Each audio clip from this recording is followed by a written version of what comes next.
Welcome to MFA Photography, Video, and Related Media. I'm Charles Traub. I'm the chairperson. Many of you know me, but many of you don't. And we're very happy to have you here for what we think is going to be a remarkable evening of discussion about a remarkable book and our remarkable careers. And just thank you. Thank you, students, faculty, staff, and all these new friends who are here. And particularly want to thank Adam Bell for organizing everything. He is a faculty member, artist, and an instigator of good things. And Aaron back here, who makes it all work, and others. I'm going to introduce Marvin Heiferman, who probably needs no introduction to all of you, but Marvin and I go back too many years, and we were just discussing when we began teaching here, and it was 1988, the founding of this department, and he and Carol, his partner at Lookout, which was a publishing venture he was involved in, were thesis advisors, thesis organizers even back then. And that's been a lot of years. But we go back kind of a footing at the Light Gallery back in the 70s, where we both worked, not together, but independently. I came after he left, went to Castelli. Marvin's career is remarkable. He's one of the fixtures of the photographic world as it grew, became what it is today, for good and bad, not his part.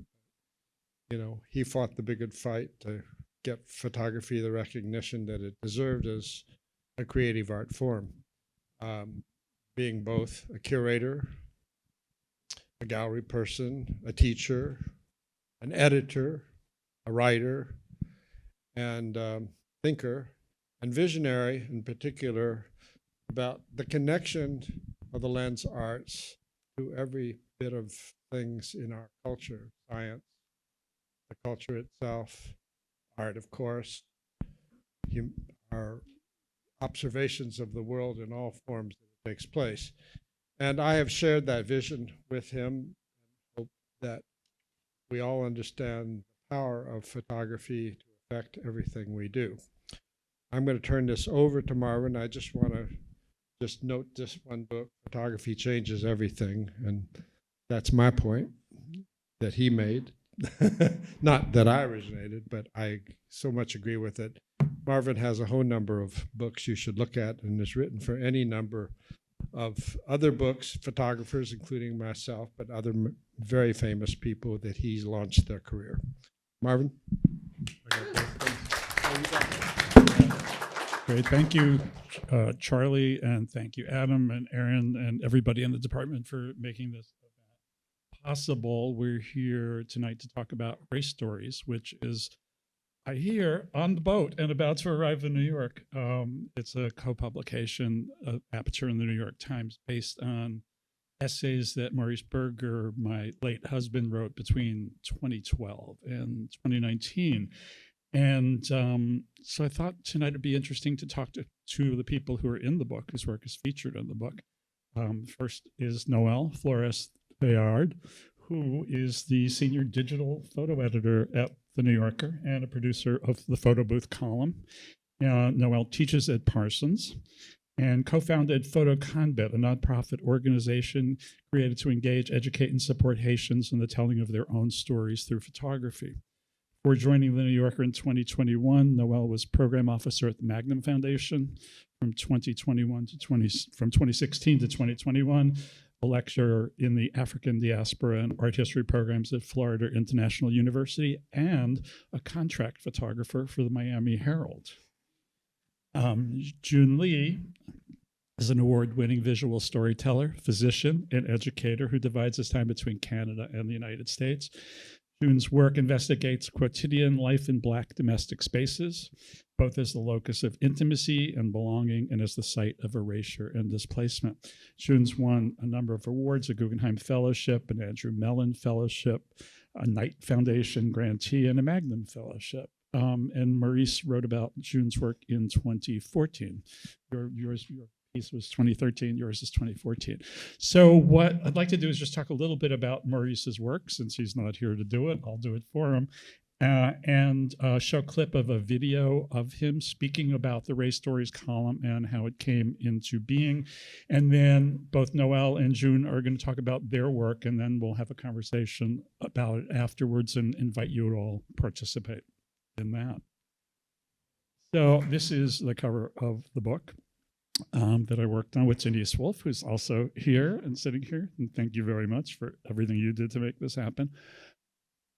Maurice was trained as an art historian and became interested in race and later in photography, and grew up in New York, grew up poor in a housing project on the Lower East Side, went to graduate school surrounded by a lot of art historians or future art historians who came from very different kinds of circumstances.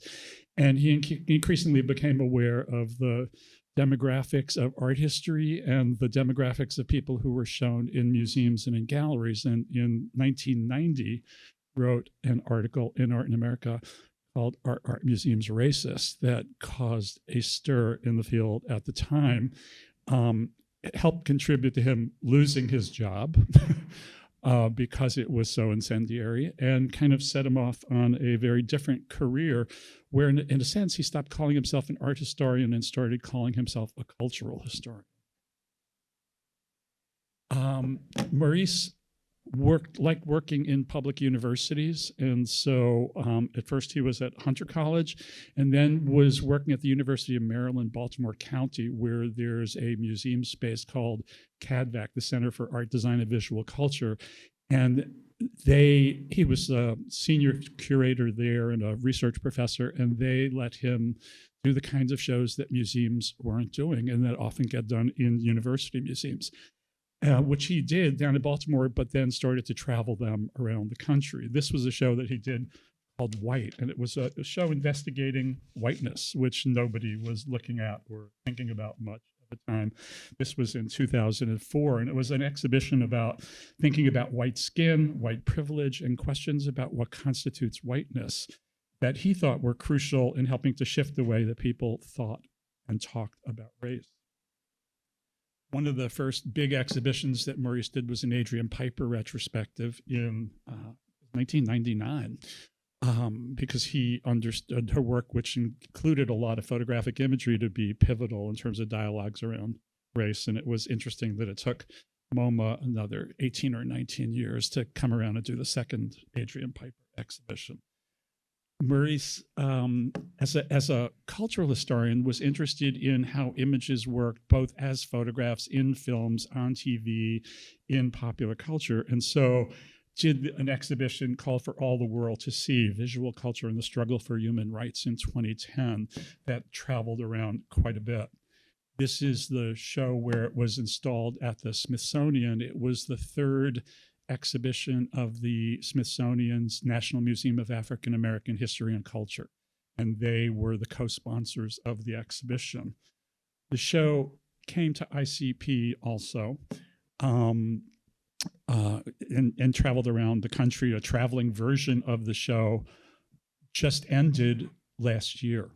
So there was a traveling version of the show that traveled from 2011 to 2023 and went to 48 different venues around the country, which was kind of extraordinary.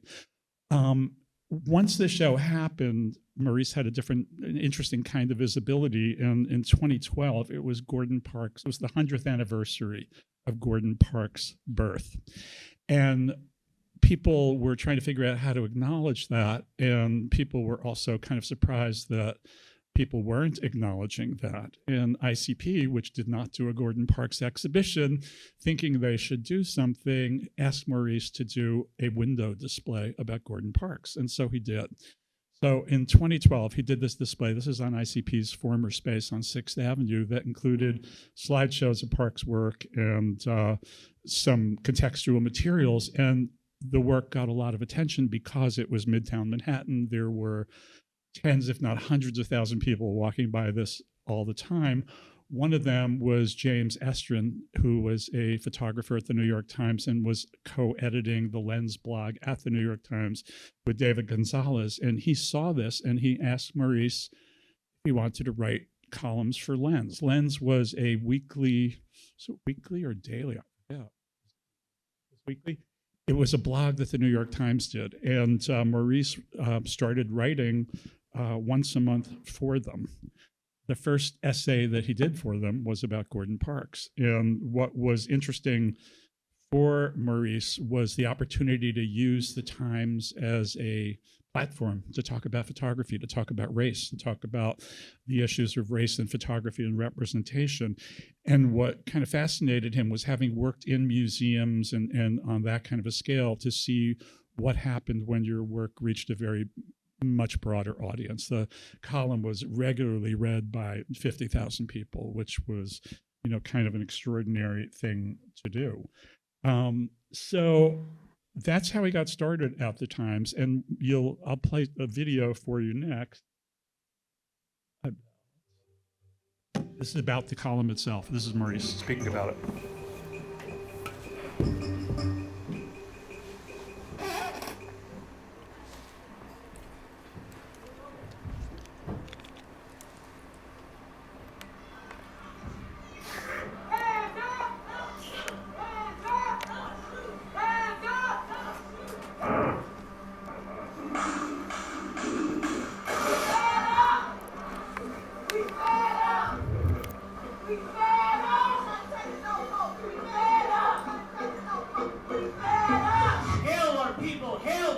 I think we're in a particularly dire moment. We're going through a crisis that's predicated, for the most part, on race. This is not an issue that's going away. I'm Maurice Berger, and I'm a cultural historian.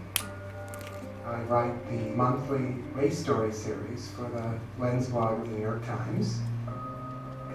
I'm very interested in writing about the things that would normally not be written about. It's like issues of race that people are uncomfortable with. My childhood was really informative about the way I see and understand race in America. I didn't grow up like most of my white friends. I grew up in a predominantly black and Puerto Rican low-income housing project on the Lower East Side of Manhattan. The racism that I witnessed left me realizing that nothing really quite compared to that in terms of the experience of prejudice. I was lucky in the sense that my white skin protected me from that. I loved my friends, and I saw how much pain it caused. That inspires and informs my view of photography, because I realized at a very young age that race was also a very visual thing. The color of your skin can make a whole lot of difference.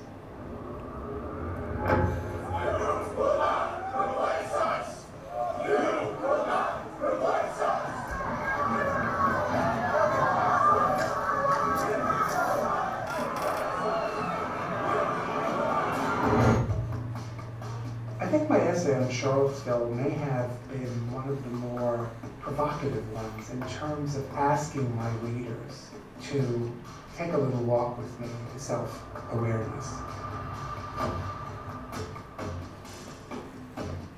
The virulent bigot may not be the redneck with the Confederate flag flying on their arm. The virulent bigot may be the guy who's dating your daughter. Or the virulent bigot may be the person who works next to you. The ordinariness of racism hasn't changed really at all for a really long time. And this is the tiki torches, as ridiculous as those pictures were. But to also start to think about their own stuff. Some of the greatest damage done in the name of racism is not really done by white supremacists. It's in the everyday interactions of people. Even in the most liberal places like San Francisco and New York City and Boston, the slights, the microaggressions, the subtle dismissals, the fearful behavior. You see a little bit of that in the Americans. Robert Frank's image of a black couple startled on a hill in San Francisco. What is that telling you? Photographs are all about focusing. It's all about details stilled to one moment.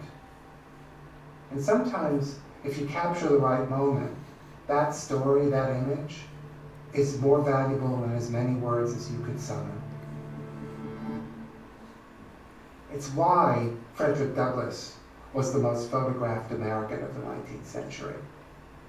It's why the great leader and intellectual W.E.B. Du Bois curated an exhibition on the portrait. The camera could be used, not just to sway white people's opinion, that was maybe secondary, but to allow African Americans who were under the gaze of a mainstream culture that either ignored them, denigrated them, or subjected them to all manner of stereotypes to represent themselves as they wanted to be seen. I think one of the great photographers of the 20th century, without doubt, for me, is Gordon Parks. And the one thing that Gordon understood was that photography was a medium of inspiration. Gordon believed that if white Americans held stereotypical views of black Americans, what would it mean to take photographs of black people that instead of the differences that fuel their racism and fuel their stereotypes, there were mostly similarities. A couple reading the newspaper while their daughter was doing her homework on the floor of their living room, at the barber shop, or taking a child to the movies. And what Gordon felt very strongly was that images like that could inspire something that was not all that common in American life in the middle of the 20th century, and that was empathy. That it could undermine the very concept of difference that drives the motor of racism and segregation and bigotry by disarming the idea of difference itself. I shouldn't, if photographs are like children when you write about them, you shouldn't pick your favorites. But for me, one of the most extraordinary photographs, a photograph that every time I look at it, my adrenaline rushes, I get a tear in my eye. I just can't believe how beautiful and brilliant this photograph is of an aunt standing with her young niece in front of the colored entrance of a movie theater. The woman is Joanne Wilson. I interviewed Joanne Wilson 50 years later after the photograph was taken in Alabama. They're in their Sunday best, of course. You have to be in your Sunday best in a world that demeans you. You want to show that world you're not who they say you are. The little girl wanted popcorn. She could smell the popcorn. But no way was Mrs. Wilson going to walk that child to the back door of that theater. Now I asked Mrs. Wilson, is there anything about the photograph you don't like? She said, well, the strap of my slip was showing. And to me, that strap is the strap of a woman preoccupied with a little child. She's not thinking she's in Vogue magazine at that moment. She's thinking of that child. And that's what every mother does. Every aunt does. Every grandmother does when they're with a child. The great Gordon Parks, with that camera in his hand, allowing this school teacher and her niece to somehow walk into history. That photograph is the ultimate.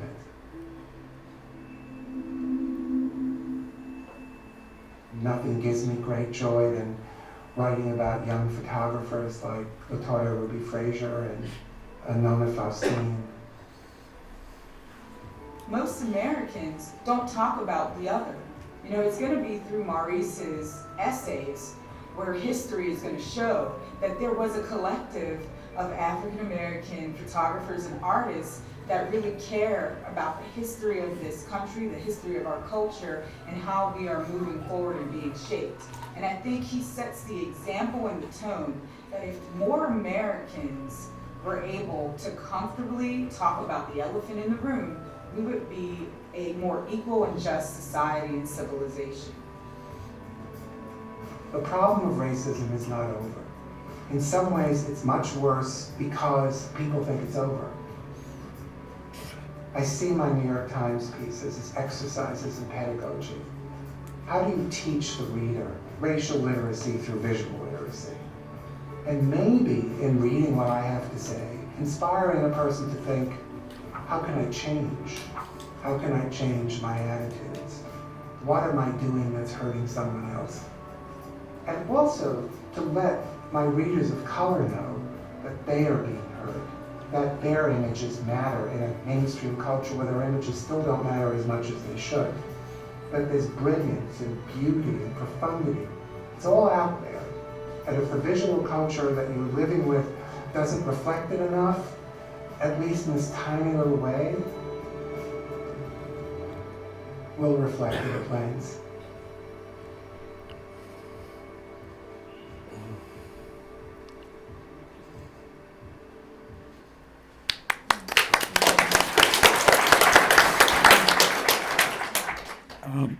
As Maurice was saying in that interview, one of the things that interested him most was giving boosting visibility for work that might not normally be seen by people. And so very often he wrote about book projects that were not covered in the media, mainstream media. And among the two book projects were projects that both of the people on the panel did. So I've asked them to each talk a little bit about their own work, the project Maurice wrote about, what they've been doing since, and then we'll talk about, I think, the field in general, the visibility of photographic images in it, and what we all do to boost that and get people to look at pictures and think about them. So we'll start with Noelle. Oh, it's hard not to get emotional looking at that video. And I only had the pleasure of meeting Maurice once at Yale. He had curated an exhibition of Gordon Parks's work, and we'd never met. And I was like nervous to introduce myself because he'd written about the book that I'll tell you about in a moment. And I just kind of waited my turn. You know, he was like the star of that day. He was like the curator, and everyone was kind of lined up, and he was engaging like Alicia Keys about a picture. You know, what am I going to do? Say, excuse me? You know. So I patiently waited, and then he was so gracious and kind and larger than life and so tall and dapper and handsome. I was like, you are larger than life. Anyway, so to see him on screen is really special. And I have to say, Marvin, that I do think you really have done something very special for his legacy, because you have made all that writing very accessible for people. So as someone who also teaches, Zun and I were just talking with Miriam Ramesh about how students have trouble these days. How many of y'all are students in the room, right? So, you know, 20 years ago, you'd have to read a book a week in an undergraduate class. These days, it's really hard to get students to read 10 pages. But what's beautiful about Maurice's writing is that he wrote for, like, anyone. You know, you could be, my daughter's 10, she could probably read one of those essays and get something from it.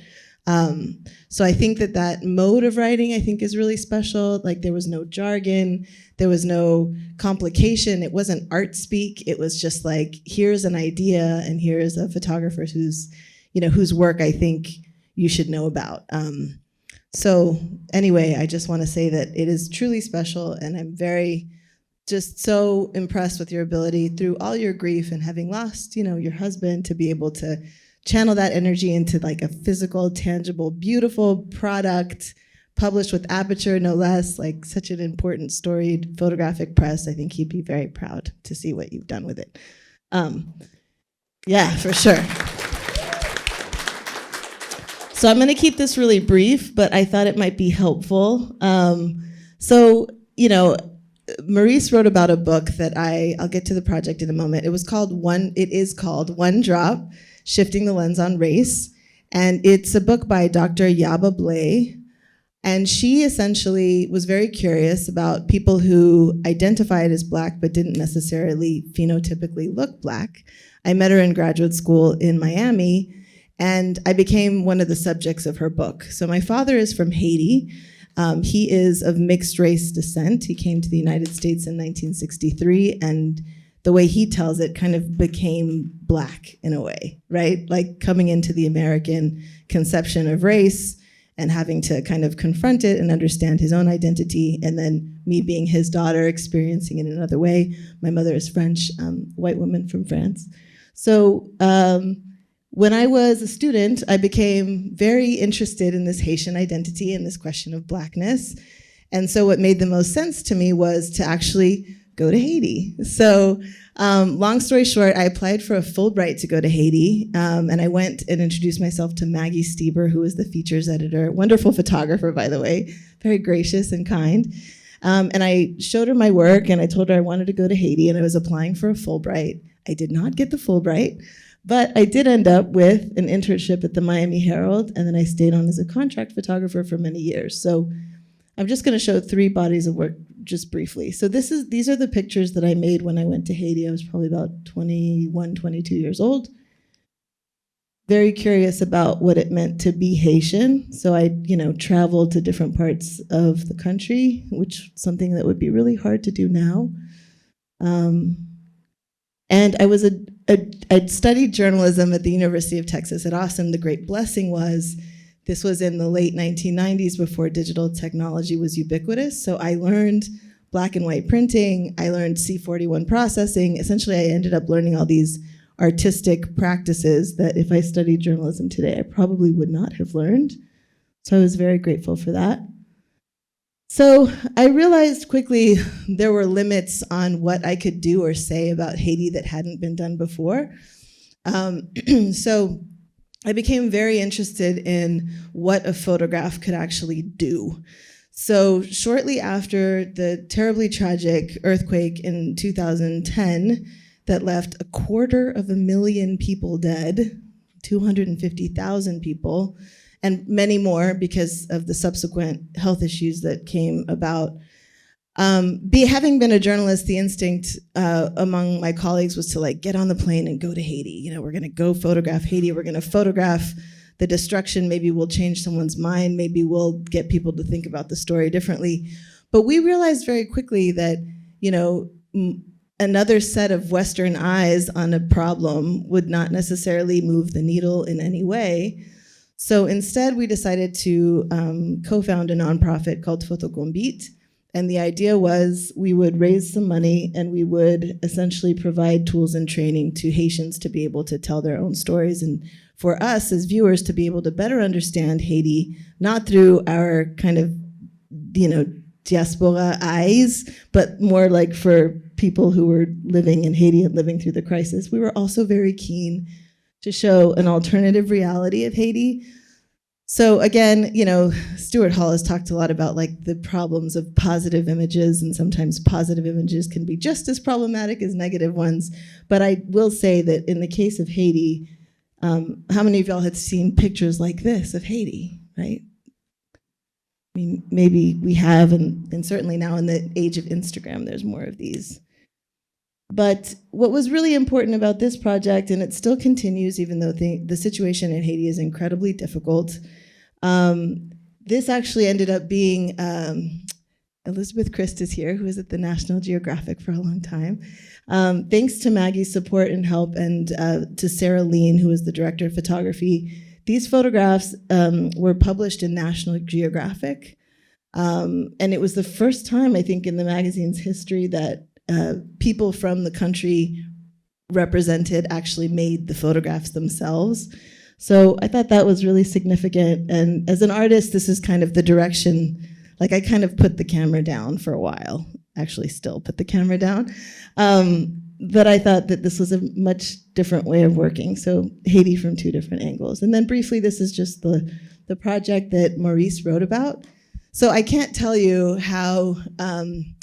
Yabablé is incredible. Her research is incredible. Her writing is also very accessible. She does a whole breakdown on how race was constructed in the US, and then the book itself is filled with photographs. Actually, Zun was also a photographer in the project. So at first, we were very ambitious, and I was going to photograph everybody in the book, but inevitably, we didn't have the funding to get me to Toronto, and Zun is a wonderful photographer, so he made a self-portrait for the book. It took the form of a kind of coffee table style book with portraits and then first-person testimonies of people who maybe don't phenotypically look Black, or maybe misclassified racially by others, and their own first-person perspectives. So I learned a lot in the process, and I worked really hard on it, of course, and Yaba did too. But when we got the call that Maurice was going to write about One Drop for the Lens blog, it was like the New York Times is featuring the work, and it was beautiful. It was like a blowout slideshow, and of course Maurice took wonderful, his perspective and his take on it was so useful and helpful, and it just was very affirming. It was like, of course you do it anyway. You believe in the work, you're going to do it anyway. You're going to self-publish a book, you do it anyway. But I do think that Maurice's attention on the project helped to get the book republished kind of by Beacon Press several years later, because people really understood oh, okay, this isn't just a small project. This is actually something that points to a much larger understanding of how we think about race in this country. And I do have to say, God, I miss, and I say I miss Maurice like I knew him. Y'all knew him, I've only met him once, but I felt like I knew him because his perspective, I've actually caught myself being like, God, I would want to know what Maurice is thinking right now. 2 weeks ago, in the lead up to the election, he's just somebody who had such an astute, philosophical but accessible way to talk about race in this country. And I really, we're all at a loss without him, because I think we need that level of analysis now, more than ever. So then briefly, I don't want to take too much time. So I shifted away from photography, but found kind of a new purpose as a photo editor. So supporting photographers, and I do believe that, production and editing is an art form in and of itself. So this is what I do now. I work at The New Yorker, and questions of race and representation are still hugely important to me. I'm almost kind of in some ways quietly pitching projects that if the Lens blog still existed, they would have published this. I feel like I've even said that in a pitch meeting. So as a photo editor, so I produce the photo booth column, which is actually a little bit reminiscent of Lens. So I can pitch books, I can pitch projects, things that I think are really important, and then I can, we work with New Yorker writers to write about the work. I also commission photography. So this came out on Sunday, and I don't want to, the New Yorker is famous for its fact checking, but this is Eddie Palmieri, who's a very legendary Puerto Rican salsa musician. He reposted this today saying something like, it's the first time a salsa musician has been profiled ever in the New Yorker's history. I want to drop the mic. What? It's 2024. But it's wonderful that it happened. And what's great too is that when I got the commission, I went to my director and I said, look, and I'm not saying that, people of certain cultures can't photograph others by any means. That's not the argument that I'm making, but let's get, a Puerto Rican photographer that understands how legendary Eddie Palmieri is. So we got David D. Delgado to photograph him, which was really cool. He'd never shot for The New Yorker. Established photographer, but had never shot for The New Yorker. So this was published right before the election. The Americans prepping for a second civil war. So I commissioned a photographer, Brian Fink, to go to a location in Texas where people pay membership fees and are preparing for what they think is the oncoming civil war. So just to see the kind of again, thinking of Maurice and these questions of the subtext is always there in terms of race and a culture in crisis. This was a piece last year about the missing and murdered Indigenous women on the Navajo reservation in Arizona. So similarly, I just really thought it was important to make sure that we commissioned an Indigenous photographer.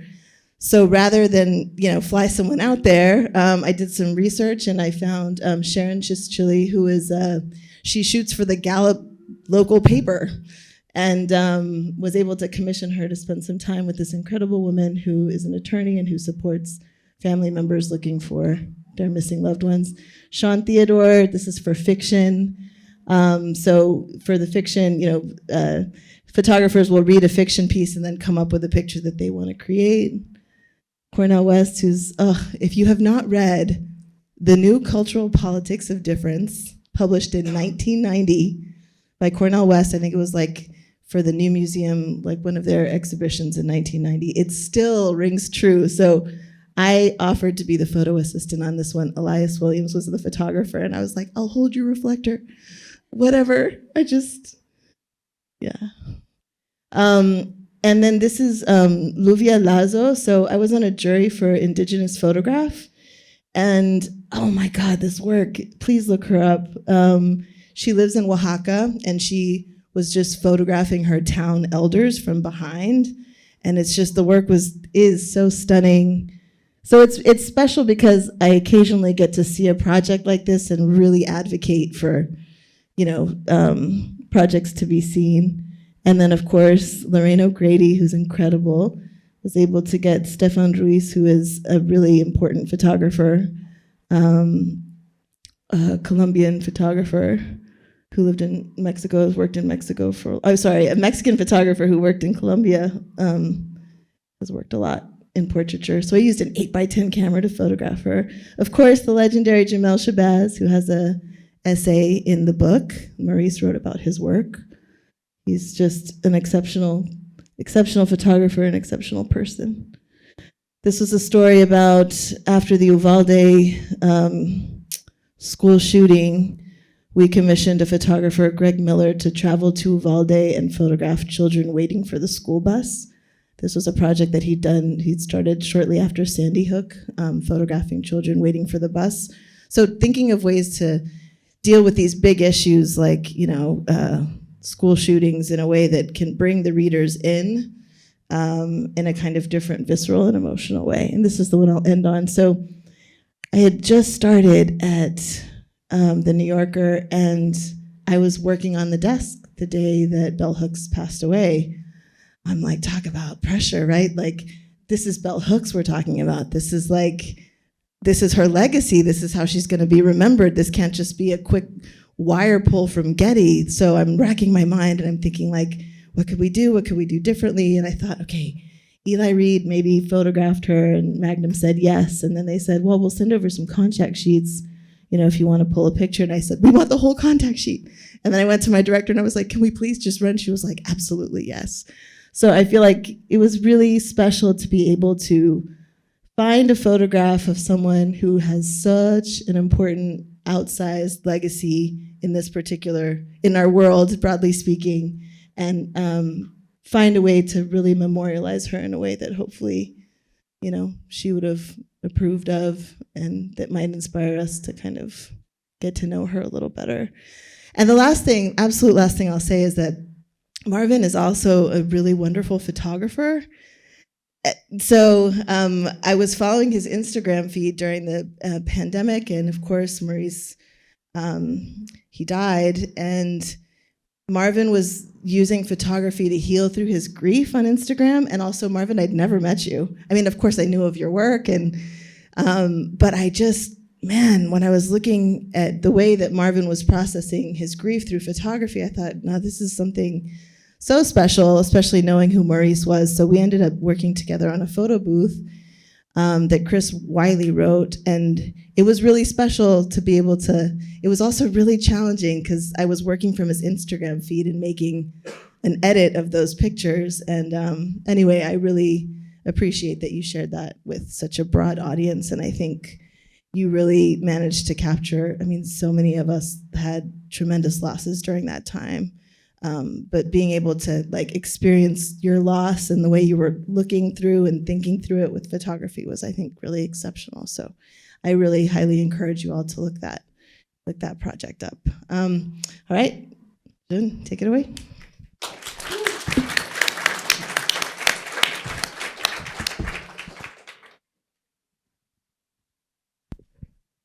How's everybody doing? Feels good to be here. I just flew in this afternoon from Toronto. So if I'm a little under the weather, just, hopefully you can hear me. You've already said that, but when I first met Maurice, he was tall. Because the video, he's very shy and introverted and very soft-spoken. And, when I met him in person, I was like, oh my God, you're tall. and just statuesque, and he takes over a whole room. So I didn't have that, it was a bit of a shock to kind of meet him in person, and it was not what I expected. But also, speaking about the unexpected, he has this habit of really putting the finger on the pulse. So even the series in the Lens blog, New York Times, race stories, right? It's kind of innocuous, but kind of provocative at the same time, because it's sort of like race is everywhere, but we kind of don't want to talk about it. As the election has shown, it's still very much the same. But he interviewed me in 2014 for a feature about a project that had already been featured in the Lens blog once in 2011. And then, One Drop came in 2013. And so he wanted to talk to me in 2014 because the book to the project launched at the Bronx Documentary Center that fall.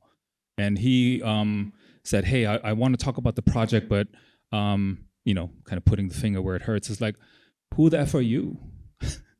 Right? Like, why are you making this work? We already talked about what this is about, but like, I want to hear from you and about you. And I'm like, I'm not sure if I want to talk about that. But he's like, no, I want to talk about that. Right? So here's me. I mean, obviously this is not me in the picture, but this is my life. So I was born and raised in Germany to a Korean mother and an African-American father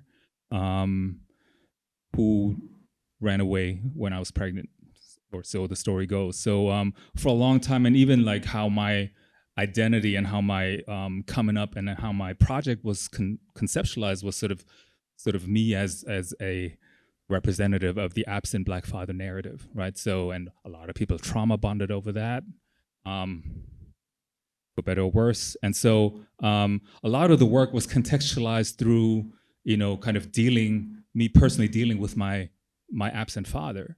And Maurice quickly cut to the chase and said, I don't think this is what this is. So tell me more about how you actually grew up. And he said, well, okay. I showed him this picture. And I said, well, okay, my biological father wasn't there, but I was actually raised by Black men in Germany who weren't my father, but took it upon themselves to parent me. So for those of you who know, and I don't know if any Army brats are here, who maybe even have parents who were stationed in Germany. I don't know. No, maybe not. Frankfurt, Germany was U.S. Army headquarters during the Cold War. At the height of the Cold War, 120,000 troops were stationed just in my city. Imagine that, right? Like 120,000 U.S. troops, plus their families, plus support infrastructure, hospitals, banks, schools, churches, right? So imagine a whole city actually geared and oriented towards supporting the U.S. military, right? And so we always grew up next to an Army base, even though I was never part of the military, or I was never an Army brat per se. But I was always surrounded by African American GIs throughout my childhood who took it upon themselves to fill in for my parents who weren't there. Even my mother wasn't really a presence in my life. So it was men like him who took me to school, brought me back home, made sure I ate, made sure I did my homework, made sure I dressed appropriately. In other words, it was men like this who parented me. But it took me decades to actually name them as parents. And so really the project was about naming these random men for what they were, my fathers, right? And so on the one hand, there's this narrative of father absence, which many relate to. But on the other hand, and this is what Maurice was trying to get at, is like, you had this, what he called fatherfulness, which actually, often happens in many contexts in different Black communities, but is often not talked about. Like, in what ways are Black men present for their other kids? And these sort of unsung heroes, this is, to Maurice, what this project was about. And I said, okay, so let's show some of these unsung heroes. This is a man named Billy Garcia, who passed away during COVID in 2020. I'll get back to him later. He's another piece that Maurice gravitated towards. So he mentioned he was born and raised on the Lower East Side. So one of my fathers was actually, he was from Baruch Houses, which is actually the project where Maurice grew up. So when he saw these pictures, he's like, that's where I grew up. And so he immediately kind of latched onto, how did you find these families? And, what was your process in terms of getting into the family situation and so on and so forth? This is not somewhere where you can just kind of show up and kind of just walk around and start photographing. So I told him basically that over the course of 7 years, from 2011 to 2018, I approached maybe 400 fathers and families. And out of those 400, maybe 40 said, okay, we'll work with you. And out of the 40, maybe 4 or 5 families said, okay, we really want to work with you. Like, you can come and actually live with us for days, weeks, months. And so I did just that. I didn't just photograph these families. I actually lived with them. And, later people told me that's ethnography. And I'm like, okay, fine. But for me, it was just a way to say, I'm not showing up as a photographer, but as a member, an extended member of the family. And so when you live with somebody for months, they also show you a side of themselves that they would otherwise not show, right? This is the same father that Maurice grew up in the same neighborhood as Maurice.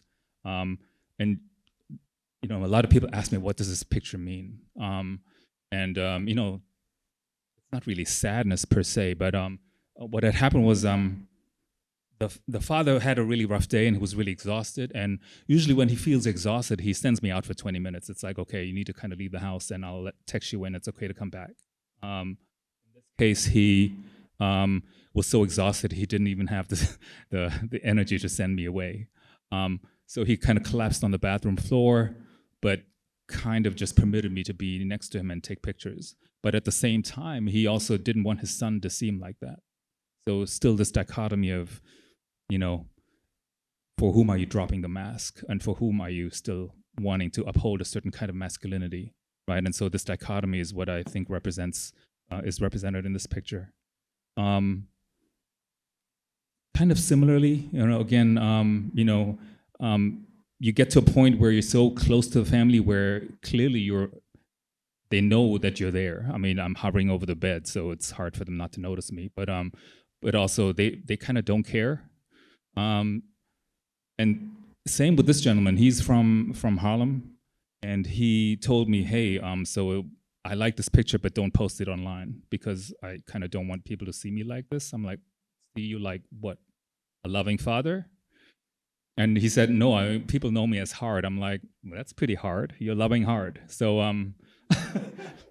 right. So he loves it now, but he kind of had to kind of think about the words that he articulated in that moment. Like, what does it mean to not wanting to be seen like that, and by whom? This is a gentleman who was featured in another book by Aperture, As We Rise. And with Billy Garcia especially, I kind of had a bond where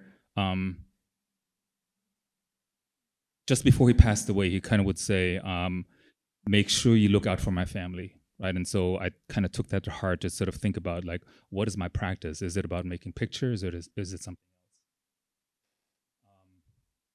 And I wanted to kind of get to that something else, where what Maurice then talked about is, okay, so this is not about fathers or Black fathers. This is also not even about Black masculinity and how Black masculinity is pathologized and surveilled. There's something else at play, and he kind of really wanted me to lean into that something else. And so I told him more about my research, which was actually primarily anthropological. And he said, okay, I'm gonna expect you to kind of do that going forward with all of the other work. So in 2014, in the fall, after the book was released, MSNBC assigned me to go to Ferguson. And so I went to Ferguson like so many other assignment photographers, and kind of documented what's going on at that time. But also I quickly was dissatisfied with the scope of what was covered, right? So sort of this action-reaction type of binary narrative of here's something traumatic that happens to a community, and here's how the community responds through violence and trauma, and always in a reactive mode, as if that's all there is to a certain community that always becomes newsworthy when there's a reaction to something, right? And so, like Gordon Parks talked about, like the magic lies in the quotidian, or the resistance lies in the quotidian, not necessarily in response to whiteness, but what is intrinsic to community that knows who they are and loves who they are. And so I actually asked to kind of stay behind and say, okay, as the media circus moved on to Eric Garner in New York and other places that fall, I said, I want to actually stay behind and see how the families are coping on that block where Mike Brown was murdered. And initially the response was, why are you still here? And I'm like, that's the question I need to explore, right? Like, why am I still here? And so gradually people opened their doors to me, just like the fathers had done here. And they just showed me just everyday life, right? Like, that was not about just responding to trauma, but, curiosity, play. This is a kid at church in Ferguson, kind of just playing hide and seek with me during church service. A store on Ferguson's Main Street. The store had been destroyed during the uprising, but the owners actually said, we fully understand why it happened. Yes, it puts us in a dire way, but we know when we support what the community is doing, but also the community actually supports us back. So I wanted to kind of show that this is not just about broken windows and broken windows policing, but that there's more to the story of broken windows, and there's always a before and after. And just in the rubble, more evidence of a community that actually continues on with, life despite, but not in reaction to, right? So, but this only happened because I decided to stay behind and kind of continue working. And so I thought about, like, what does this mean? Like, Black life in the quotidian, just like I had experienced in Germany through my childhood, and then photographing fathers, and then work in Ferguson. As I worked in different ways and on different assignments, I actually found some Polaroids lying around in different streets, and Polaroids of Black families that had lost their belongings to gentrification or displacement. And initially it was just a handful here and a handful there. And I thought maybe I can find the original owners. And I quickly found out that was kind of a foregone conclusion, that the original owners are very difficult to locate. And I never set out to make a collection. I thought maybe I can just kind of safeguard them and keep them until I find a way to get them back to the owners.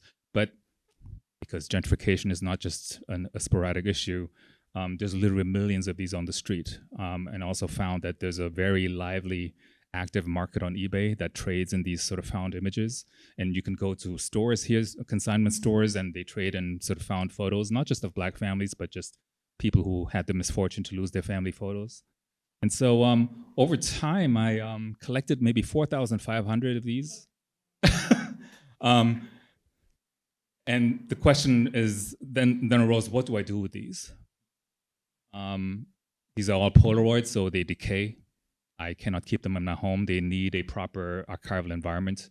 But, beyond just finding a home for them, I wanted to really unpack what is actually, like, what is encoded in these images. In other words, like,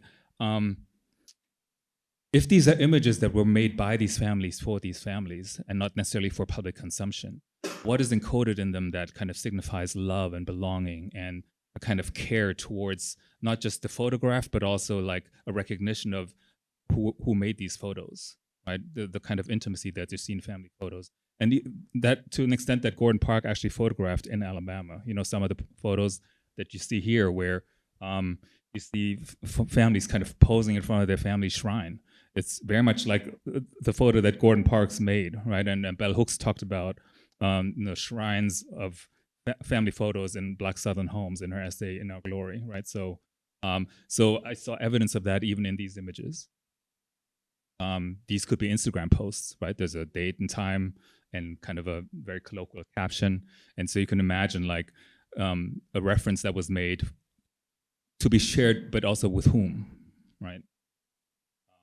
more evidence of love and belonging, right? Like, but also, who were these images made for? You know, again, this doesn't speak to just like who was photographed, but also clearly the photographer themselves were part of the family. Otherwise, these pictures would have not happened.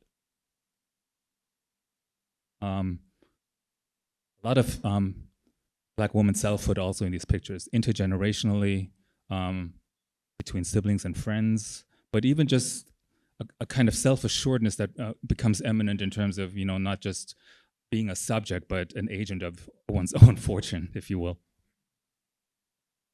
This is probably a key picture that kind of inspired me to kind of dig deep into my practice, which then, you know, I kind of moved on from just making pictures, but to really think about like, what is the work that pictures do after it was taken,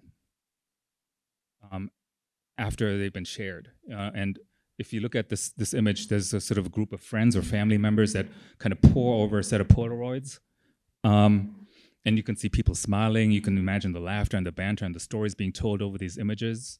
But then somebody had the wherewithal to actually take an image of that, meaning it's almost like a meta-narrative of somebody recognized the importance of Black people gathering and talking about images and narrating stories about themselves. And so I really got interested in, you know, how does a community use images to narrate themselves into existence? And so my practice became one of I moved on from making images to asking the question of like, what does it mean to gather among friends, among family? And so all of my projects from then on became about gathering with kinfolk and talking about images and talking about what images mean in the contemporary moment, but also when it comes to fashioning selfhood.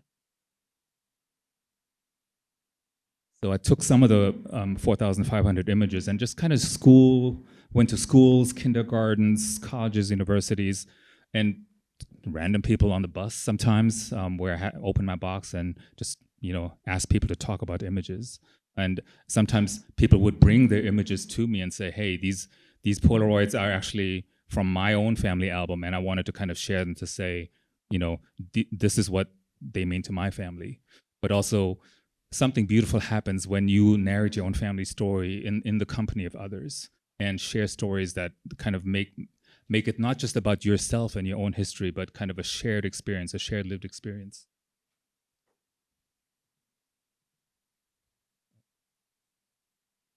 And so this took me to Charlotte, North Carolina in 2018. So this is a community called Camp Green. I'm not sure if anyone's from Charlotte. Okay, but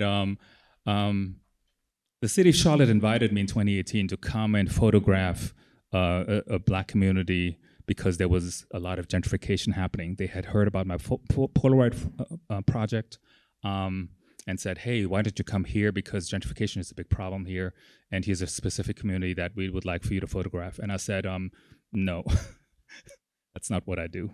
I'm not from Charlotte. I'm not from that community. I don't photograph gentrification. But if you want me to come and spend time as a neighbor to figure out what it is that these people in that community are really thinking about, then I'd be happy to explore that. But I don't want to come from another city and photograph gentrification. So after 2 years of back and forth, they finally relented and said, okay, you come and spend time and you figure out what you want to do.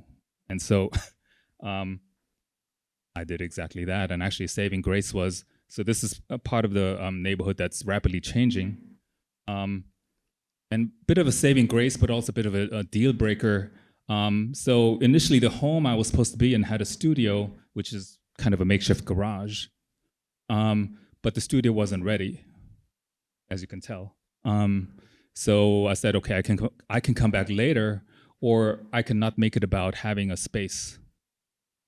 And what I did instead is to invite the community to say, hey, here's a space that isn't ready.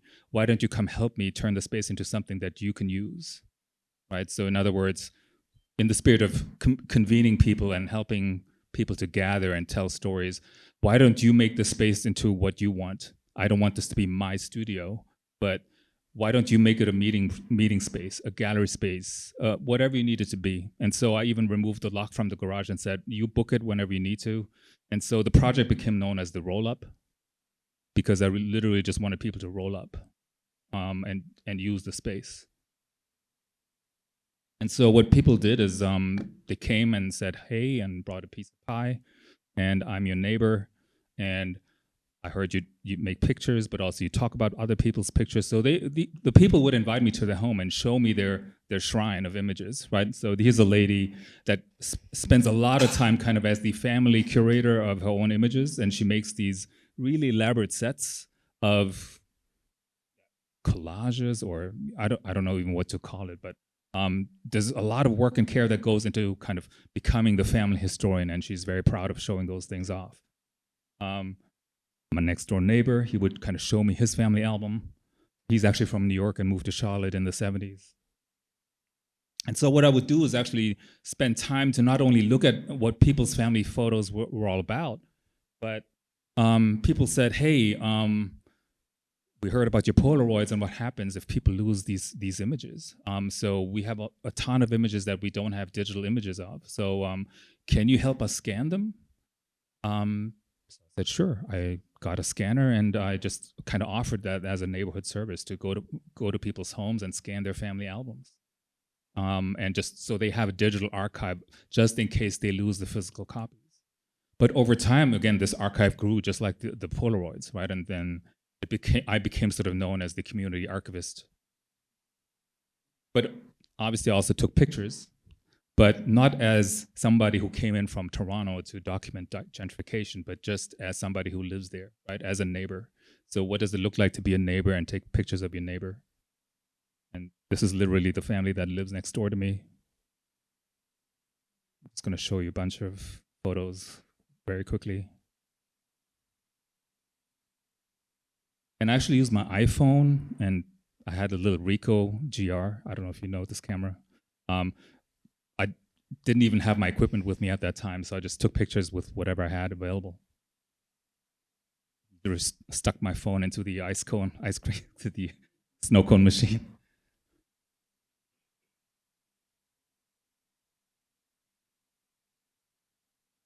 And again, in the spirit of what it means to gather, I also wanted to figure out like who else in that community is already doing this work, because I'm not the first one or the only one, right? So I kind of made it a point to go around and say, is somebody already documenting stories? And sure enough, there was a spoken word artist named Hannah Hassan who actually was going around interviewing residents about their experience with displacement and gentrification.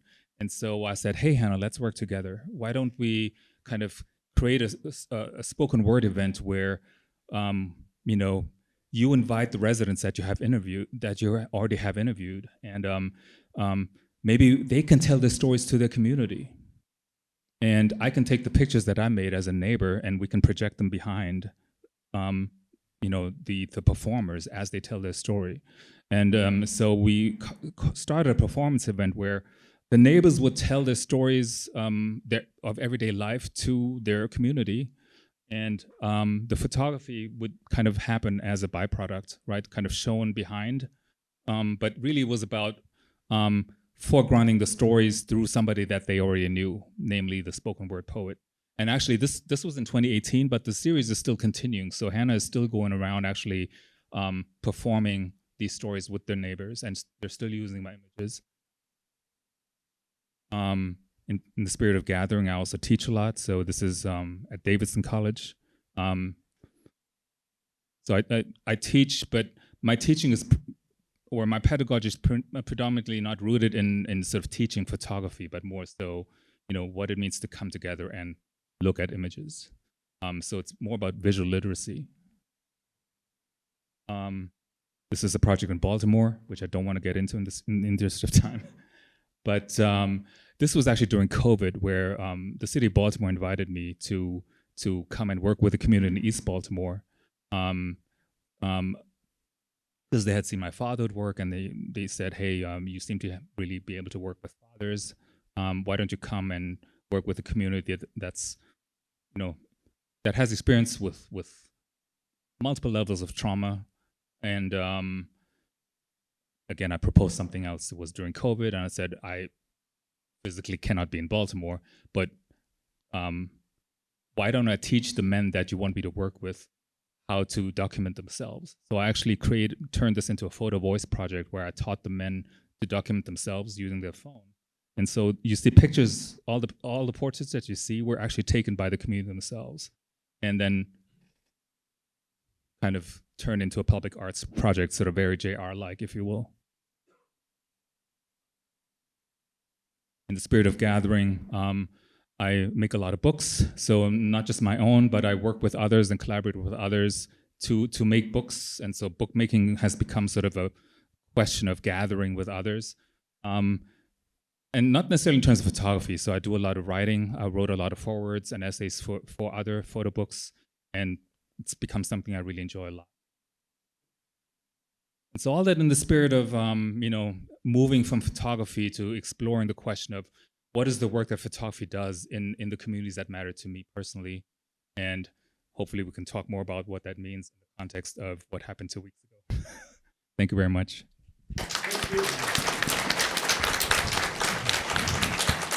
Thank you both. When we were talking on the phone the other day, I was kind of struck going back and reading Maurice's essays on Noelle and Zun, how kind of what goes around comes around. When he wrote about your book about fatherhood, he wrote a paragraph or two about how Barack Obama was calling out Black fathers and chastising them in public, which Maurice thought was not a great idea. And interestingly enough, in the election that we just went through, we saw the same thing happening again. And it was kind of like, people are always asking me, what would Maurice think? What would Maurice say about this? And I thought, oh my God, here we are again.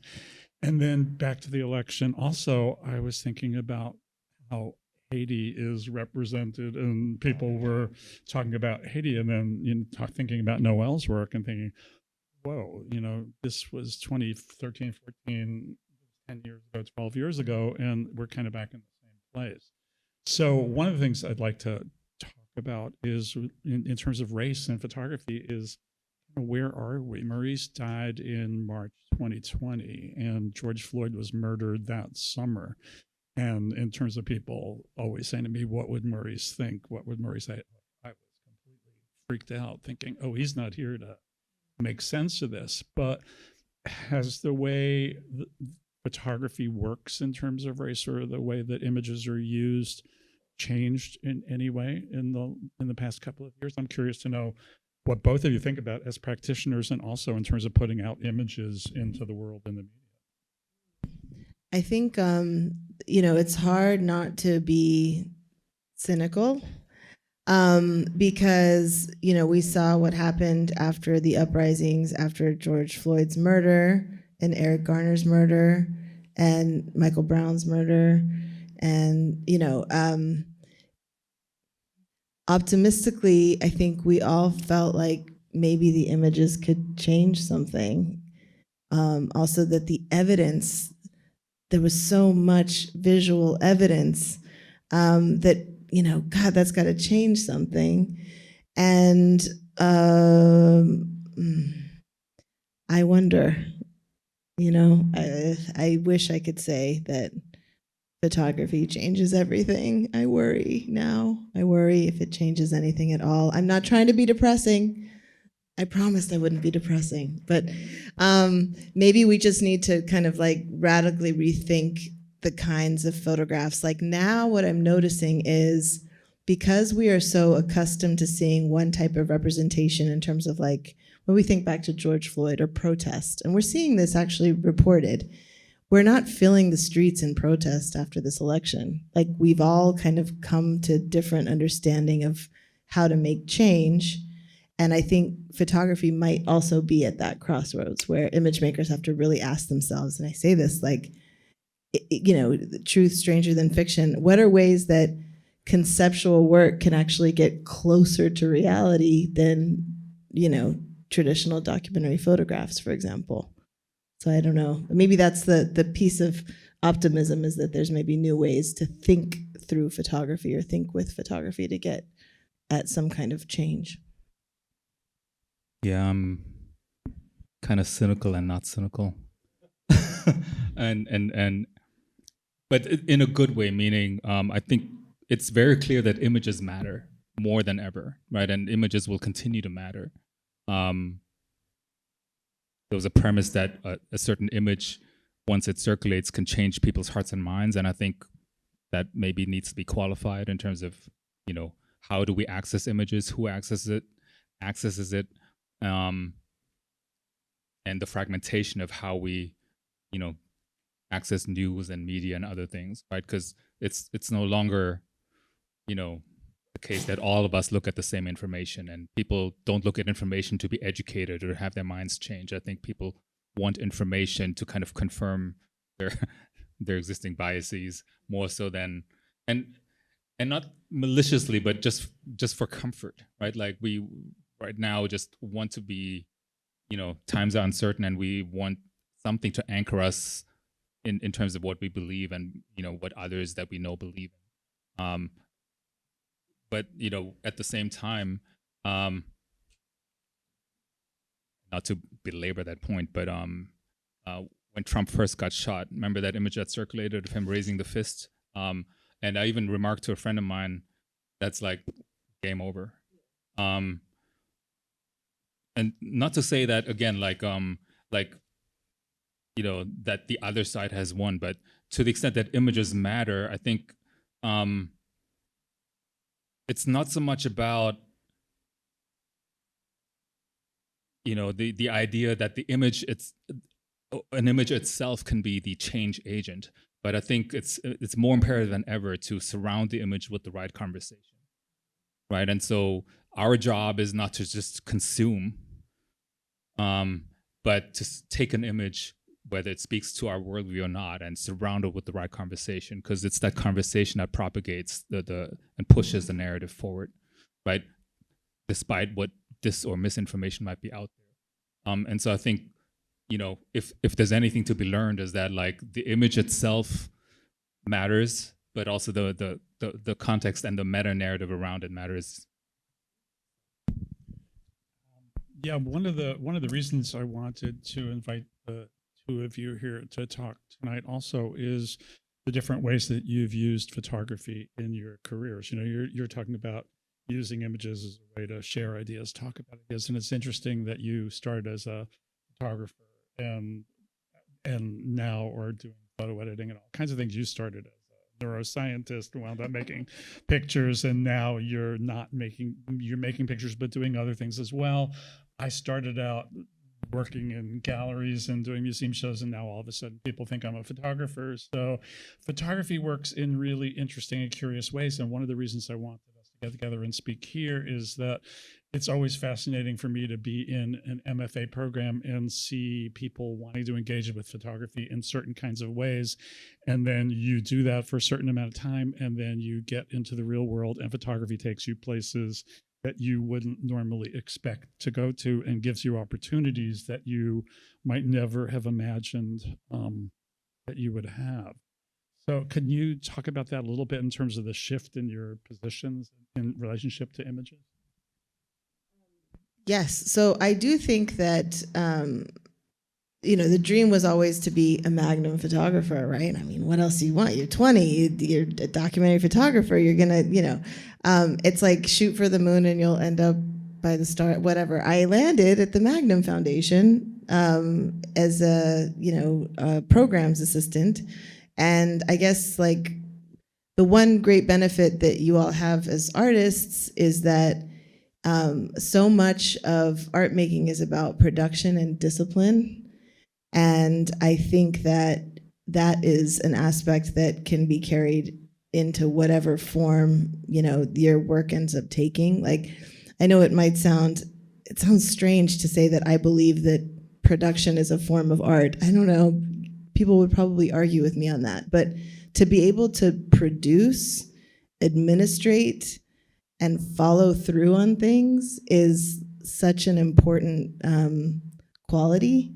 And also when things aren't working, like we've all been there, right? Like, oh gosh, I was in an MFA program when I was doing the One Drop project. I got destroyed in crits. This is didactic. This is, this is one-dimensional. This is, this is not art. Over and over again in art school, I kept being told, you're not an artist. This is not art. You're an activist. You're the producer. So, I mean, in some ways, that's part of art school, is that it pushes you. And sometimes the resistance actually is really clarifying. Like, I left art school very clear that, maybe I'm not an artist, but that's totally fine with me.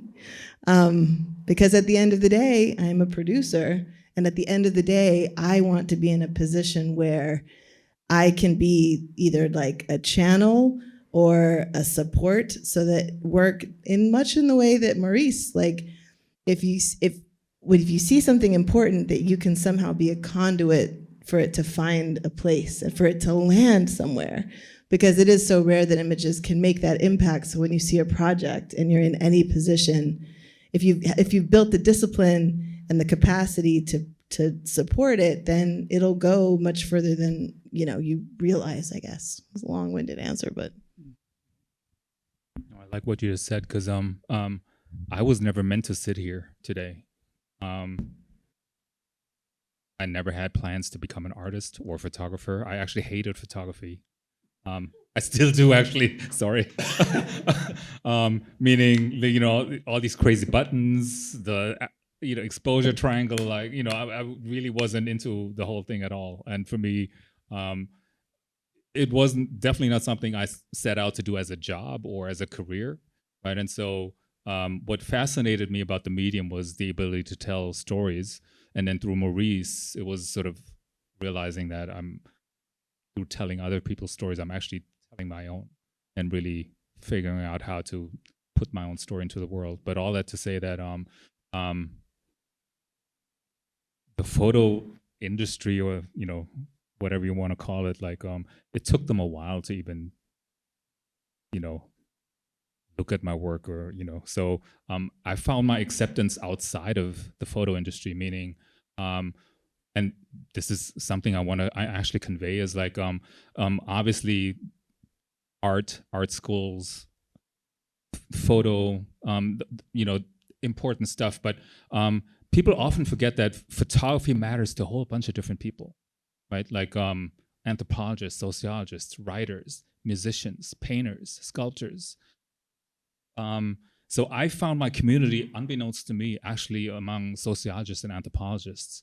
And so they were my advocates early on, when nobody in Photoland actually cared, right? So they would contact people on my behalf and say, hey, look at this work. And they would actually use my images as data for their research, right? And even now, as I'm moving my practice into exploring the question of what it means to gather with different people, I'm working with musicians and writers and philosophers. And so they look at my images in a completely different way. And so I'm even shocked and surprised of the language they use to describe images, which is not the language that we use in Photoland, right? And so all that to say that, feel encouraged to know that whatever you make will resonate with somebody, even if you don't know who it is at this point in time. But if you connect with somebody who's not necessarily in this field, you never know how it might come across and with whom you might end up collaborating.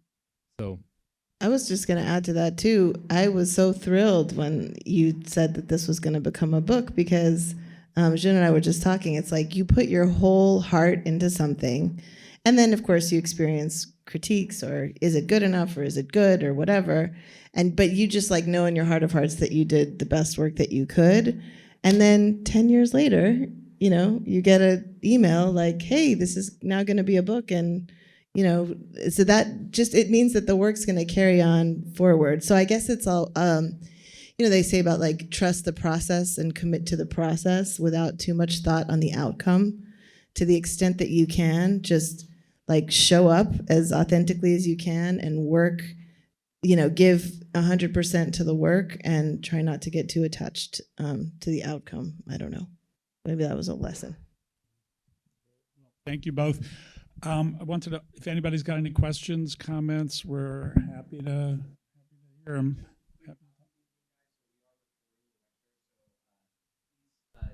Say your questions into the microphone, they'll be passed around. If your question's not in a mic, we will not get Okay, thank you so much. My name's Brett. I'm a second year here. It was wonderful to hear all of you speak and to hear Maurice talk in the video. I saw something on Instagram recently, Colleen Smith, whose work I love. Either she said it or she was sharing something someone else said. She said, white people need to stop telling black people that they're a safe place, and they need to start telling racist white people that they're a dangerous place. And I thought about that as Maurice was sort of talking about how to be pragmatic. And I wonder if any of you or all of you could sort of talk about nuances like that, or sort of basic things, either in image making or what you've learned making images, that you see as being sort of necessary these days. Thanks. Wow, that's a lot in that question. A lot. And I think this speaks to a certain reckoning, but also, 2 weeks after an election that was a surprise or not a surprise. I think it's being recorded, so there's I asked the question, they'll blame me, don't worry. It's and this is sort of a trope that gets belabored in photoland a lot, like where photos or photojournalists or photographers are supposed to speak truth to power. And we can talk about what extent that's still effective, or to what extent that is still a strategy if power doesn't have to listen anymore. But I think if there's anything to be learned, and I think the learning still has to occur over time, is that it's not enough to just speak truth to power, but there has to be also a time when we have to speak truth to bullshit. Mm-hmm. So meaning, there's limitations to what photography can and cannot do. But also I think there's been a lot of stuff going on in terms of like who should say what to whom, mm-hmm. and who should not say what to whom, right? And so I think if there's anything to be learned is that we all collectively have work to do, right? And so I think right now, as we still kind of process what's happening and what's unfolding, I think I'm more interested in a conversation of, hey, what can we do together, mm-hmm. right? Than like say, hey, this is not your lane. Stick to your lane, or this policing of lanes or policing of. I think that's led us down a garden path that we're still kind of digging ourselves out of. And so I'm more interested in the question of like, instead of thinking along these lines of lanes, like what can we all contribute and do together? Because I think the times are such that we kind of have to start thinking about this. Thank you. I was just going to add, one of the things that was remarkable about Maurice is I don't think in my 45 years I've ever met someone, like a white person, who was so comfortable talking about race, like just really actually comfortable. And I think part of that is because he grew up in the Lower East Side, surrounded by Puerto Ricans and, Black Americans. And, okay, so critical race theory, like, let's be real, like everything you need to know has been written. Like, so this is to your point, like, and again, they're like, the white people need to do the work. Everybody needs to do the work, but you can have a consciousness based on like, critical texts and research and looking at photographs. Like, there's nothing about your race that means that you cannot know and learn. Like, there's an embodiment and there's like a physical experience of being of a certain racial phenotype, and so it affects the way society views you. But as an individual, you can certainly educate yourself on, in the way that Maurice did, through his own lived experience and through his research, to be comfortable talking about race. And I think that that's like one of the things that does really concern me, is that this, critical race theory, or what they call it, is that there's so many like useful tools in that research that's what worries me actually, is that like the tools exist and now they're being kind of like pulled off the market or pulled out of schools. But I think yes, I think we could all be a little bit more comfortable talking about race, and I think that a lot of that is just about research, learning, reading, engaging. Actually, can I add to that? I think what you said really is important, because what I've witnessed a lot of, and again, this is not ill-intent.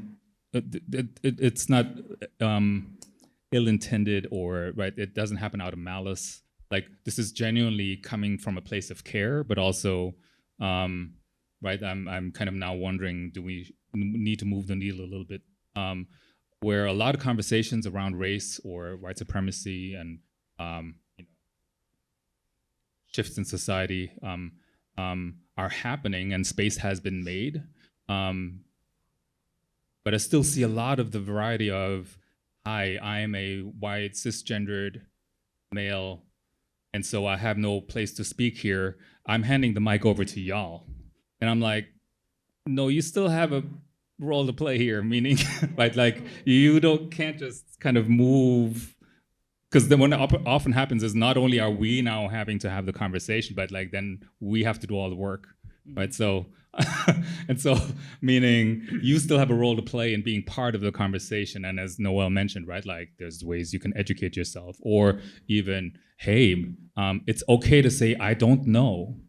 Because also we don't know, right? Like we have to constantly learn, because, by way of our intersections, we have blinders on. So it's like, we all have to learn. And so it's like, it's okay to say, hey, can you help me navigate a particular question or a particular circumstance, right? And then, but a lot of what I've witnessed is sort of a simple seeding ground and kind of absolving yourself of being part of a conversation. So I would just say, take a chance. Like at this point, it's literally like,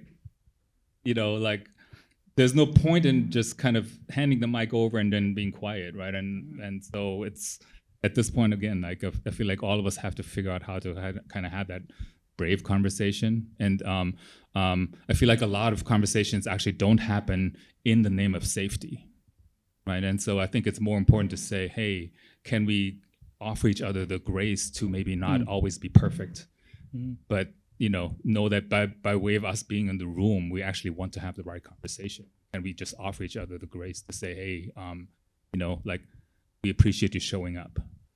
And maybe that speaks to the post-2020 aspect of it. When Maurice was writing the race stories columns for the Times, I remember a good friend of his, who's a very senior curator in the field, said to him, why are you writing about Black people? Why don't you write about gay people? That's what you know. And Maurice was like, by what happened? But also, Maurice would not talk about race in public. It's ironic to have done this book and to be doing public events and trying to do conversation like this. Maurice would never talk about race in public because of what happened to people if you said something wrong. And maybe things have changed a little bit, and maybe. I mean, Maurice used to, if he had to shoot a video, if he was doing a video interview and he did a lot of TV and radio stuff, he figured out how to cough and sneeze if he sensed that he was about to say something wrong, so that it would just ruin the take and they couldn't use it. So maybe we're at a different point a little bit, but I think it's a. Well, I mean, but he left so much of it on the record. So I guess that's the other part, is like, some people make change through interpersonal conversations. Like, we're seeing this a lot, like talk to your neighbor, like, this kind of bifurcation is how we got here, that racial signifiers no longer represent like political ideology. Like, we're learning that the hard way. But figure out a way to he managed to go on the record. It's interesting that you say that, because yeah, that's not what I would have expected. It also reminds me of what happened after Maurice died and George Floyd was murdered. And again, I'm on Instagram, like trying to deal with people keep saying to me, what would Maurice say? What would Maurice think? And Deb Willis on Instagram just said, read what he wrote. Amen. He already said it, like, read what he wrote. So that's kind of what the book is about. Thank you so much.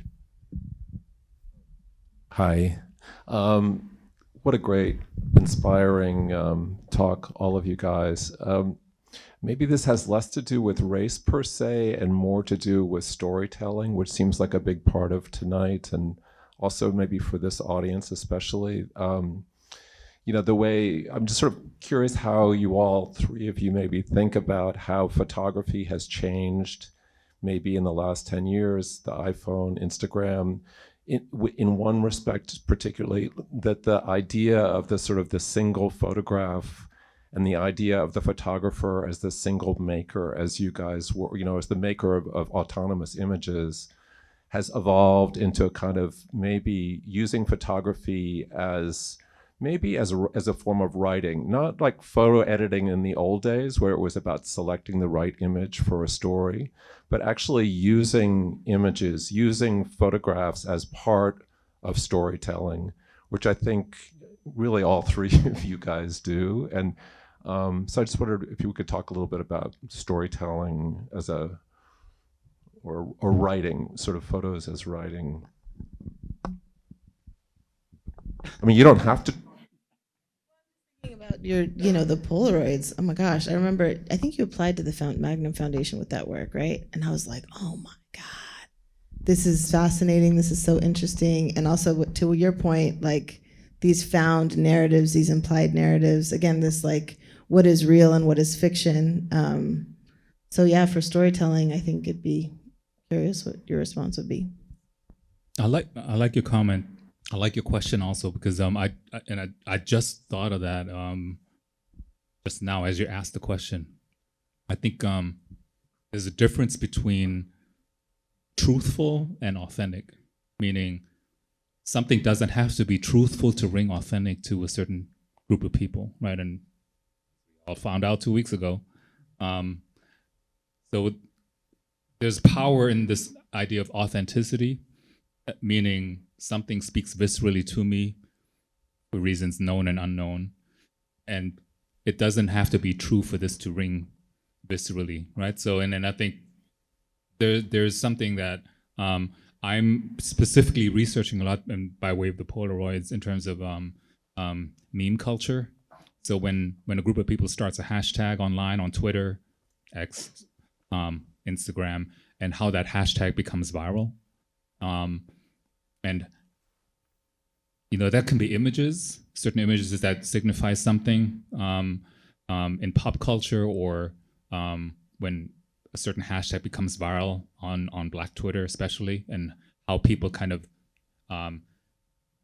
take on a certain shared experience, whether they might have experienced it or not, but you know, people pile on to say, oh yeah, that rings something about that resonates, whether I've lived through that or not. But you know, what makes people say, yes, me too, right? And so, and I think there's something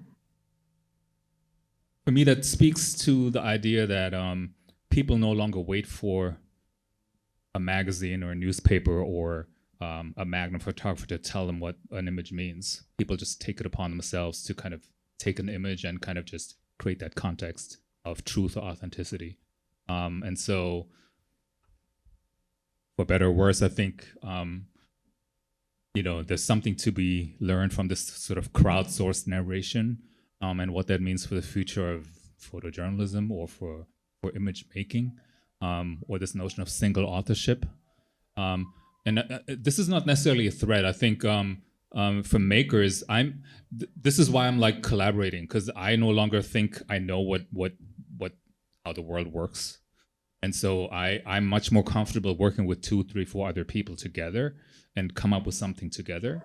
And I'm happy to take a back seat and kind of just like say I'm collectively making work.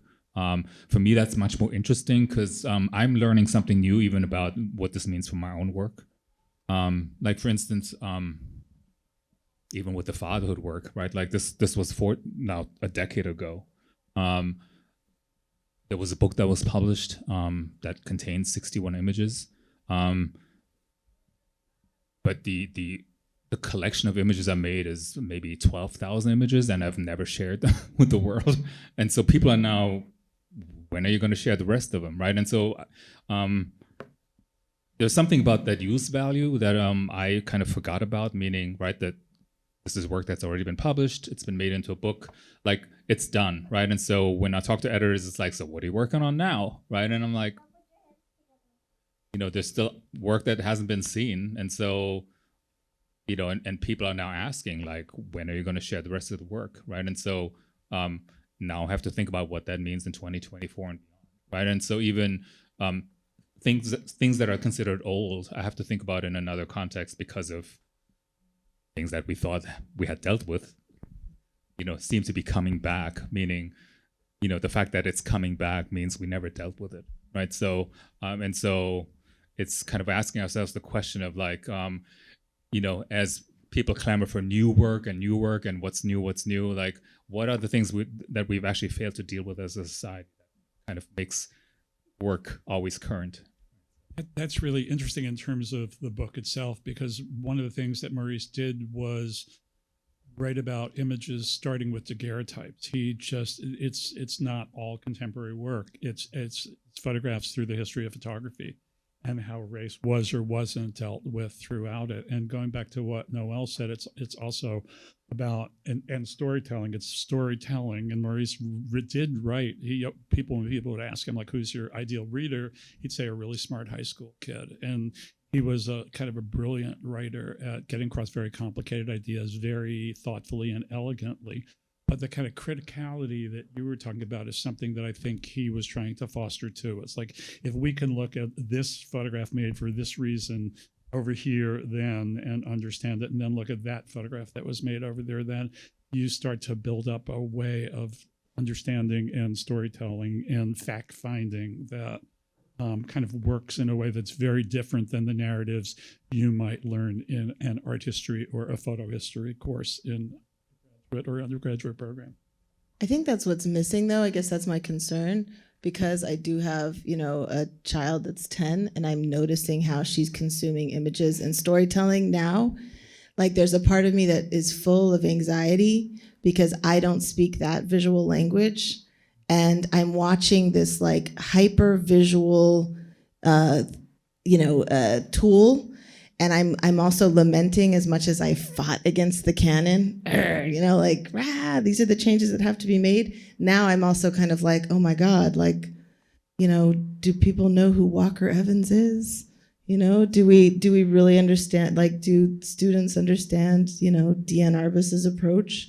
Like, as my daughter is consuming these like meta, like, it's lost its signifier. Like, there's no connection between the signified and the signifier anymore. And I guess that's maybe my concern as like an educator. That's the thing that worries me a little bit, is like, okay, we've kind of lost our frame of reference. And I guess it's every generation's job to like feel like everything is brand new. But I'm just worried because we don't have a lot of those like anchor points like Maurice to be like, this is what they did in the 1800s, This wasn't invented yesterday. So I don't know. I'm concerned a little bit about that. But hello? Maybe it's a little bit, again, like writing, that the words, just the way words have their histories and definitions and etymologies, that, of course, it's too much to imagine that every image can be traced back to its origin or whatever, or even that the origin ultimately matters. But that there is this layering of history and time in images that can be investigated, and the images can kind of get reincorporated into new. I think that's kind of amazing. It speaks to the sort of the loss of author, or of a privileged authorship.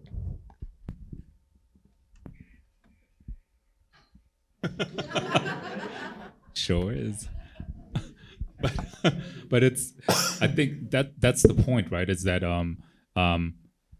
photos are really imprecise, meaning you ascribe a certain meaning, and we teach visual literacy and, right, like what a good photo is.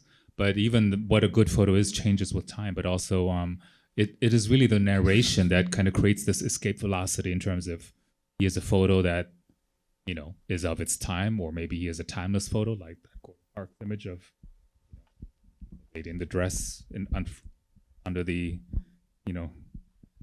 specific sign, but it what does that mean over time, right? And so it's again the importance of the conversation that we have now and 10 years ago and in another 10 years that will kind of keep this image alive for us. Right? So and I think to your point, when the reference points are lost, right, and that's what worries me, right? So but not just in photography, but say in music, when people say, "Oh, this is a rap song," I'm like, "No, this was an R&B song from the '70s," right? So, kind of like back to the reference and why that matters to know the actual origin of something, and how do we contextualize it, right? And so that work is kind of never done, right? So it's sort of easy to say, okay, this is how a photographer or an image should be read, and in 10 years we might recontextualize it, right? Like there's photographers that are now canceled, for lack of a better word.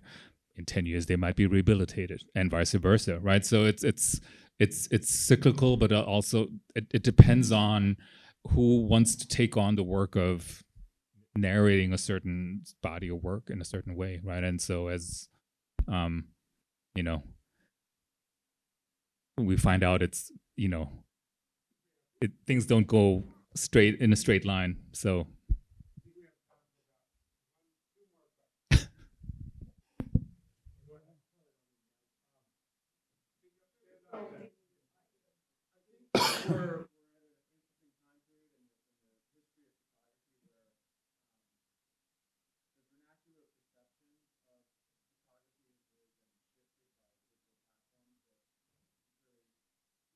thrive on public validation. And in the context of that, I wonder how, as photographers or documentary image makers or whatever you want to call yourselves when you're practicing this stuff, like, how do you push back against those perceptions, and sometimes those perceptions that are rooted in cynicism, but also the idea of, I guess, ownership. If you're a photographer or an artist or an image maker, documentarian, whatever the word you want to use is, how do you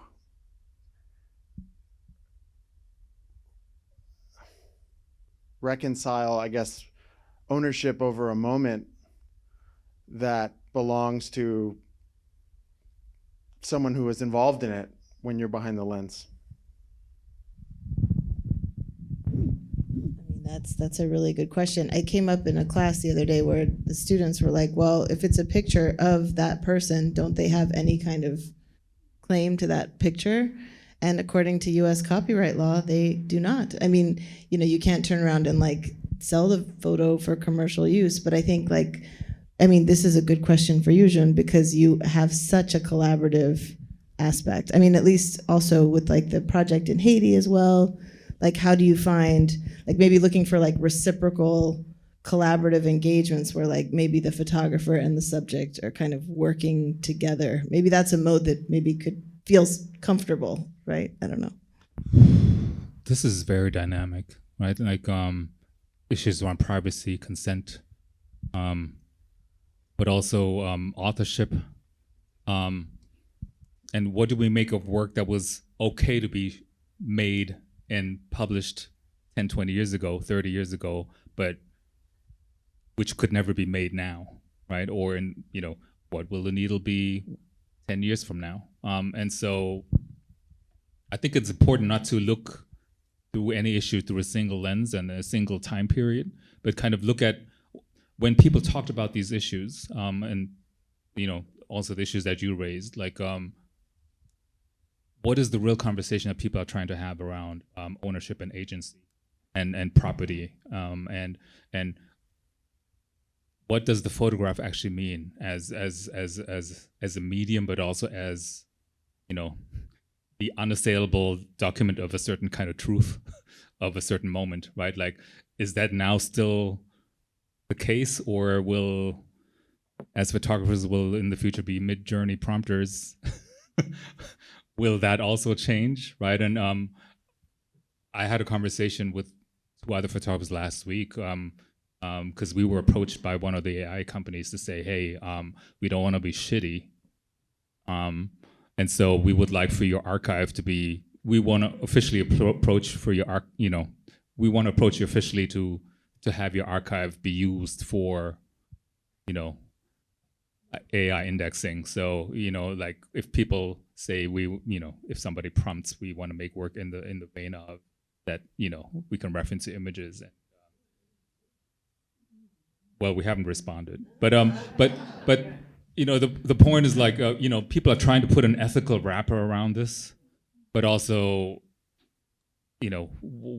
what is the role of ethics here, right? And if 100 million people agree that this is the ethical way forward, then is that the ethical way forward, right? And like as taste and shift, kind of tolerance levels shift over time. I don't know, right? Like, so it's kind of hard for me to sort of say much beyond the fact that like even work that I made 10, 20 years ago, I don't think I would make it the same way now. And I could not make it the same way now. Right? And so I have to think about, and not because I want to appease a certain zeitgeist, but more so because of the collaborative nature of what I do, right? Like I don't go to photograph somebody, I primarily go to hang or become somebody's friend or neighbor or family member. And so how would I treat a friend or family member? Right, and so that is sort of my ethical framework is like, or if somebody came to my house, which I please don't,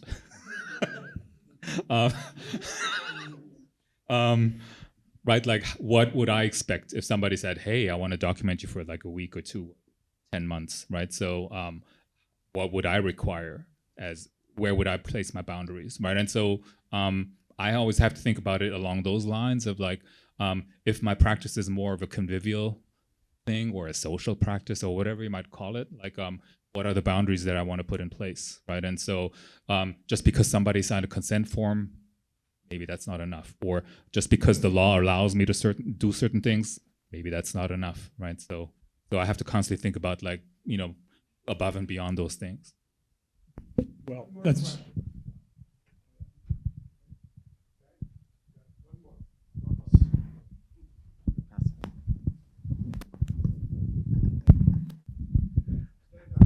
Oh, stand up. Okay, sure. My name is Mark. Thank you so much for being here. This is really enlightening for me.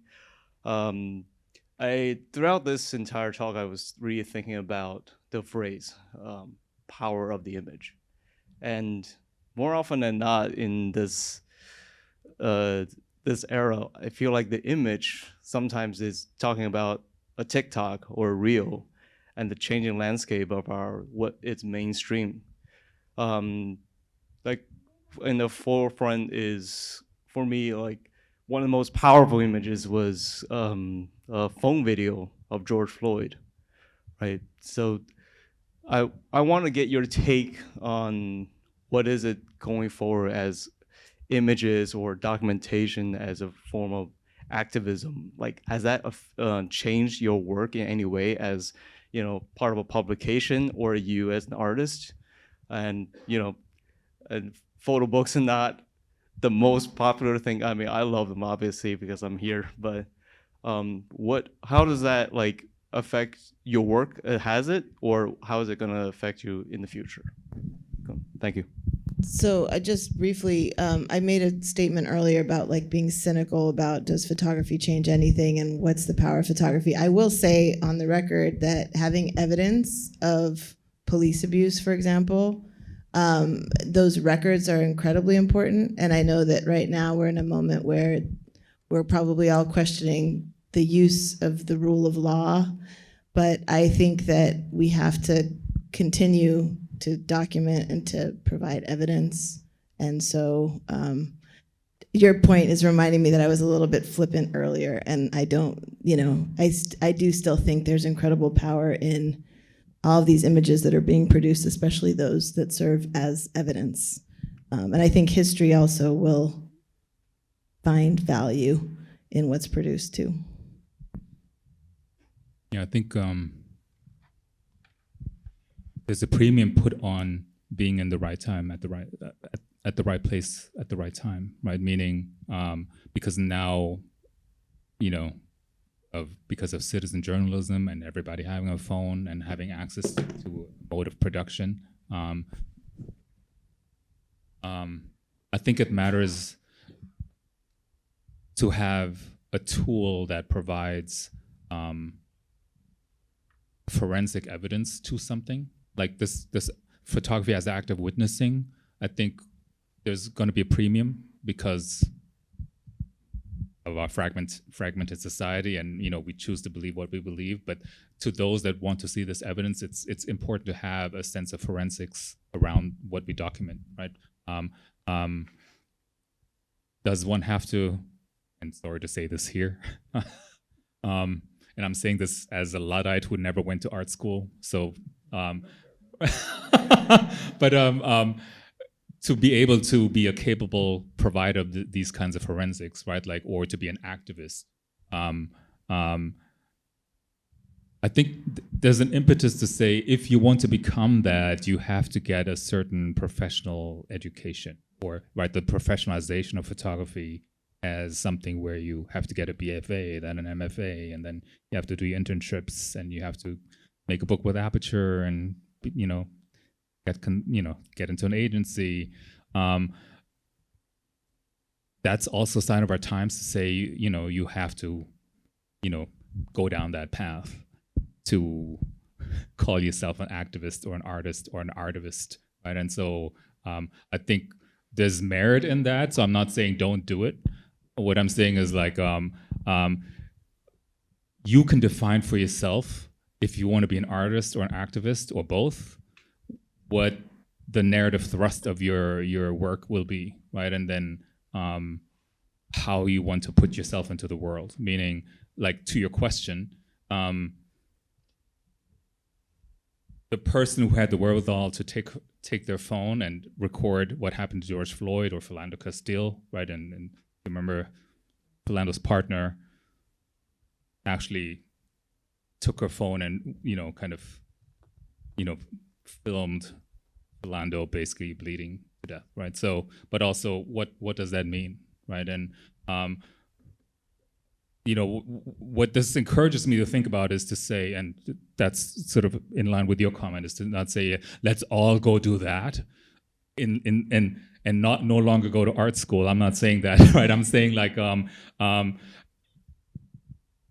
there's so many tools now at your disposal that like the art will be for you to determine how you want to put yourself into the world, right? And so for me, I've realized, okay, making my images is not enough. Like for me, the way I'm active, and I don't want to call it activism, but is like to talk about images and to call 3 friends and say, hey, let's have a conversation, right? Like imagine if 1 million people will call 3 friends. All of a sudden you have 3 million people, right? So for me, it's like finding the right conversation with the right people and hoping that that will somehow propagate the right thing, right? So for me, that's how I put myself into the world.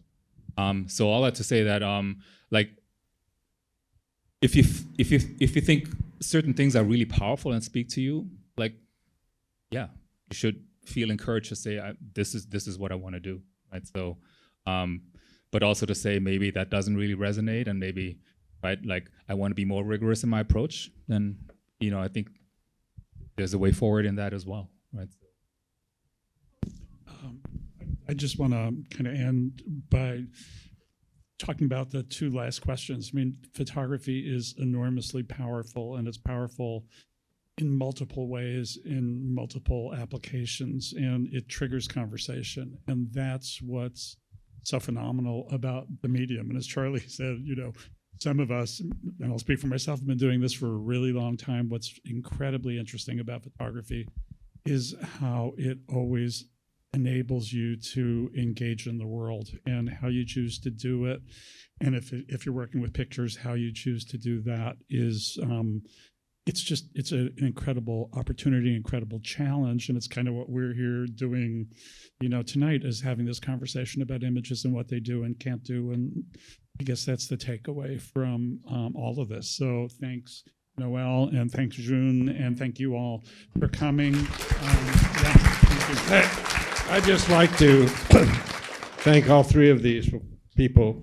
Some years ago, I wrote a piece called The Creative Interlocutor.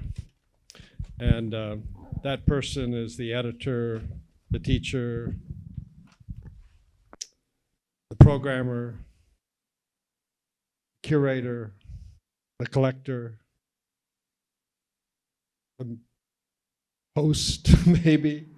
And also, it's sometimes just a place. The ego of the single individual doesn't really matter much, but the collective ego or the collective group does. One photograph isn't worth very much, and all of us can take a good one. Take a lot of good ones is something else. And 1,000 words doesn't do it either.